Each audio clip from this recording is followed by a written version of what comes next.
let's talk about website redesign or design. Because it's our fundamental belief that companies go about this wrong. So let's talk about what typically happens. Every 3 to 4 years, companies look at their current website and say, don't like it anymore. Either I don't like the way it looks, a combination of I don't like the way it looks, there's content that's old, there's functionality that's not on there. We need to throw this away and start over. Okay? Now, the analogy that I like to give customers is you wouldn't build a house and in 3 years tear down that house and start over. You may build a 3-bedroom house knowing that you want a 5-bedroom house in 6 years.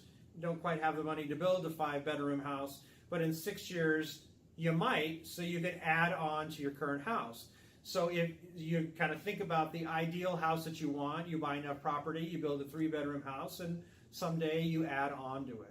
I'm going to propose to you that you should develop, design, or redesign your website in exactly the same way. Okay? So let's talk about the process a little bit. The first thing I want you to think about is strategy. Don't think about your sitemap or the design or content or anything. Think about strategy and think about, one, what are your business goals? Okay?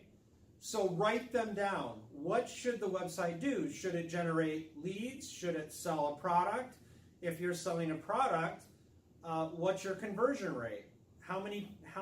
What's the percentage of people that should be buying the product once they come to the website? What's your conversion rate for leads if you're an accounting firm? If 1,000 people come, how many people should convert into a lead? Define them, write them down. Okay? Now that may involve going back to the current website and figuring out what those numbers are. If you know those, great. If for example, your e-commerce conversion rate is 2%, and you want it to be 2.5%, write that down. Also, make sure you understand how you're going to measure it on an ongoing basis. Okay? So the business metrics are important, and then what I want you to think about is what is the ideal website? If money, time were not constraints, what would be the perfect website? Okay? And write down that functionality. Maybe you want, if you have an e-commerce site, maybe you want filters where people can filter by color. But write down all the functionality that you want on your website to make it the ideal site. Some of you may have a $1,000 budget. Some of you may have a $50,000 budget or $200,000 budget. But it's a mistake to believe that you can build the perfect website when you redesign it. It's so hard to get a website done that you're literally running to try to get the website done and get the content out there and get some functionality out there so you can make improvements to hopefully achieve your business goals. So what I want you to think about is, before you get started, is what's the ideal website and what's the functionality. Okay? Then I want you to take that functionality and prioritize it. So what needs to happen first, second, and third? A, B, C. Okay? So right next to each function, certainly if you have an e-commerce site, you want your products out there and you want add to cart, but you may want add to wish list as well. All right? But you may not have the time to do that initially, so maybe wish list is a priority B, where add to cart probably should be a priority A, right? How can they buy anything without being able to add it to the cart?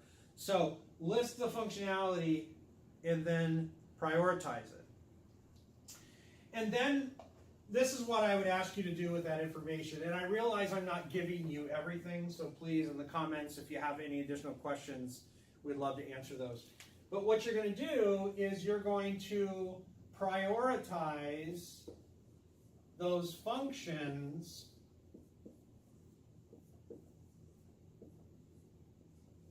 over time. Okay, so A, B, C, and then ongoing.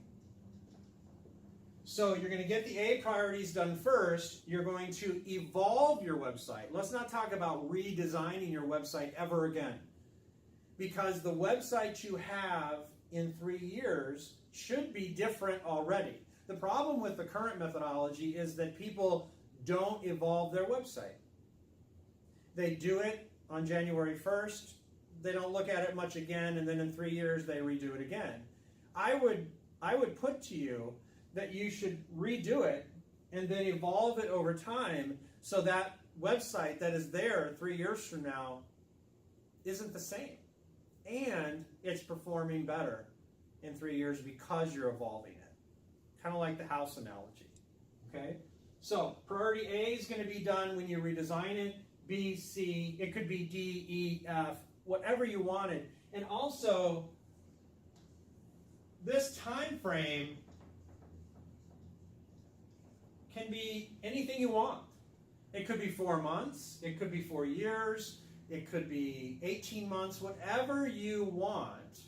My point to you is have a plan to evolve your website into the ideal website.